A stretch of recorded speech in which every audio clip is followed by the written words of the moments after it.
ಇಲ್ಲಿ ಈರುಳ್ಳಿನ ಈ ಥರ ಹುರ್ಕೋಬೇಕು.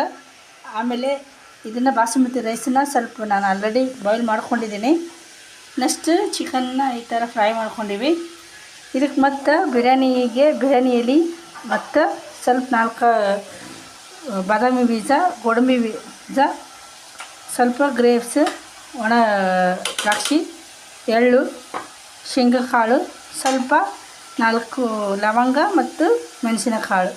ಇದಷ್ಟು ಈ ಥರ ಮೊದಲು ಸ್ವಲ್ಪ 2 ಟೊಮೊಟೊ, 2 ಈರುಳ್ಳಿದ್ದು ಫ್ರೈ ಮಾಡ್ಕೊತಾ ಇದ್ದೀನಿ.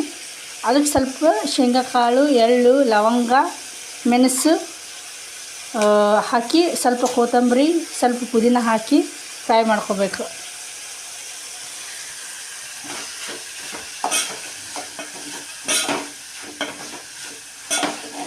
ಈ ಥರ ಸಣ್ಣಗೆ ಈರುಳ್ಳಿ ಹೆಚ್ಚಿದ್ದನ್ನು ಫ್ರೈ ಮಾಡ್ಕೊಂಡಿದ್ದೀನಿ. ಇಲ್ಲಿ ಕಾಣ್ತಾ ಇರ್ಬೋದು. ಈ ಥರ ಮಾಡಿ ನೆಕ್ಸ್ಟ್ ಒಗ್ಗರಣೆ ಕೊಡಬೇಕಾದ್ರೆ ಈ